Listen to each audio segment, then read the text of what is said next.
Hoje eu vou comentar a série Uma Lição de Química, que está disponível na Apple TV. A história se passa lá no início da década de 1950.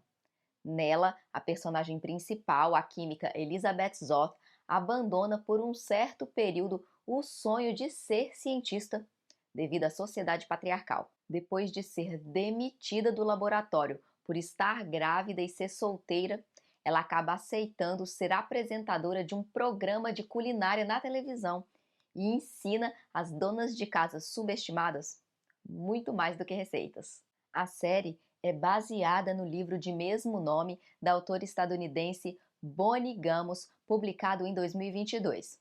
Eu confesso que eu ainda não li o livro, mas agora fiquei muito interessada depois da série e já está na minha lista de leitura. Bem, a série aborda diversos temas pertinentes e sensíveis, como o sexismo, o racismo, o assédio e por aí vai. Mas mesmo assim, ainda continua bastante fluida e envolvente. Eu adorei, porque a autora conseguiu amarrar diversos temas diferentes, mantendo a história coesa e ao mesmo tempo fiel ao tema central da narrativa. Eu vou comentar alguns dos tópicos discutidos na série com alguns dados recentes e também com um pouquinho da minha experiência pessoal. Então, bora começar com o tema central da série. Elizabeth começa trabalhando no Instituto de Pesquisa Hastings, composto exclusivamente por pesquisadores homens. Elizabeth foi uma das melhores alunas de química no seu curso de graduação, mas no laboratório a sua principal função era preparar o café. Pois é, ela era completamente desvalorizada. Infelizmente, apesar dos avanços, a gente sabe que isso ainda acontece. Claro que em diferentes proporções, mas acontece. Eu vou contar uma história minha só para exemplificar, tá? Um tempo atrás, não muito tempo atrás, um pesquisador de uma universidade brasileira me ligou exigindo que eu não desse minhas opiniões na reunião porque eu não tinha experiência suficiente para debater sobre o tema. Juro, a pessoa me ligou para isso. E não falou com essas palavras não, tá? Foi um pouquinho mais grosseiro. E se a gente considerar as métricas de avaliação, eu tenho um pouquinho mais experiência que ele. Inacreditável. E mesmo que ele fosse mais experiente, vocês percebem que isso não tem o menor cabimento? E esse não foi um fato isolado na minha carreira acadêmica, tá? Se vocês já passaram por alguma coisa similar, deixem nos comentários. Bem, o que eu quero mostrar com isso é que a série, na minha opinião, não exagera e acaba sendo bastante fiel com o que acontece aí nos bastidores da ciência. Lembrando que essa série se passa lá na década de 1950, então ainda era um pouquinho pior. Vários fatores contribuem para esse cenário que vem se arrastando ao longo das décadas.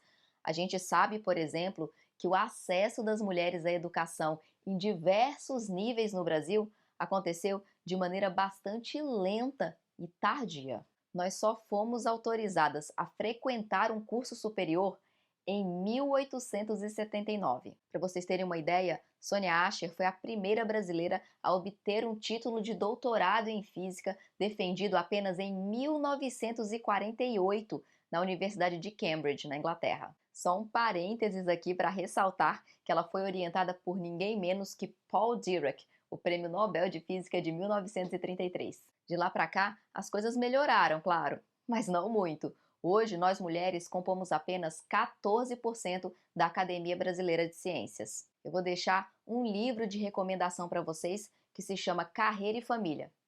Peraí, eu vou lá buscar. Ele fala sobre a jornada de gerações de mulheres rumo à equidade da vencedora do Nobel de Economia, Cláudia Goldin. Um outro tema bastante sensível discutido na série foi o assédio. A personagem principal abandona o sonho de fazer o doutorado devido ao que ela sofreu no mestrado, que foi muito mais que um assédio. Eu vou trazer para vocês alguns dados de um trabalho realizado por pesquisadores da Universidade Federal do Rio Grande do Sul. 42,6% dos docentes entrevistados da URGS disseram já terem sofrido assédio moral e um pouco mais de 10% assédio sexual. E nesse cenário, a pesquisa encontrou que as mulheres são as mais assediadas nas duas tipografias. Além disso, a pesquisa encontrou que o assédio moral é cometido mais por homens do que por mulheres e o assédio sexual, essencialmente por homens. A pesquisa, claro, é bem mais ampla que esse breve resumo e eu vou deixar o link para ela aqui na descrição do vídeo para quem se interessar. Infelizmente, eu também faço parte dessa estatística. Durante minha formação, por exemplo, eu sofri um assédio moral que me deixou com sequelas físicas. Então, se você está passando por isso, procure ajuda. Vou deixar também aqui para vocês uma recomendação de documentário. Chama-se Rompendo o Silêncio e explora essa cultura crescente de violência dentro do ambiente universitário brasileiro. Para finalizar, a série também aborda a apropriação do trabalho de um pesquisador por outro pesquisador. Será que isso acontece? Na série, Elizabeth tem literalmente sua pesquisa arrancada de si por outros químicos que trabalham no Instituto de Pesquisa Hastings. Mas como eles são muito bacanas, eles deixam que ela assine sua própria pesquisa como segunda autora anos mais tarde.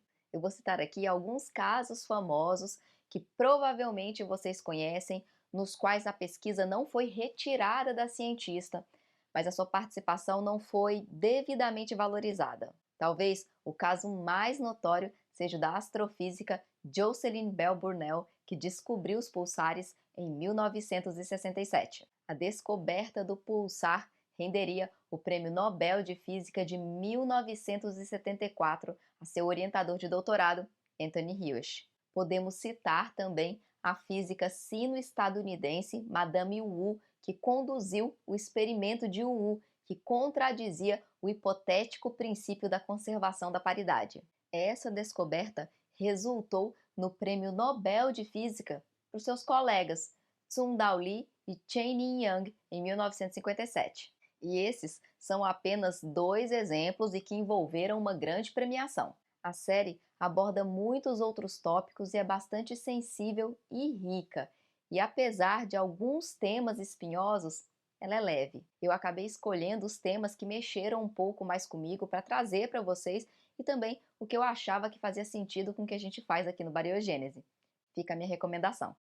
Mas espera, antes de sair, não esquece que nós temos uma área de membros aqui no canal. Então, se você pode contribuir com a divulgação científica, passa lá. E antes de sair, deixe um like para mim aqui, se inscreve no canal e manda para os amigos, porque ajuda muito na divulgação. Ficamos por aqui, nos vemos num próximo vídeo. Um beijo, tchau!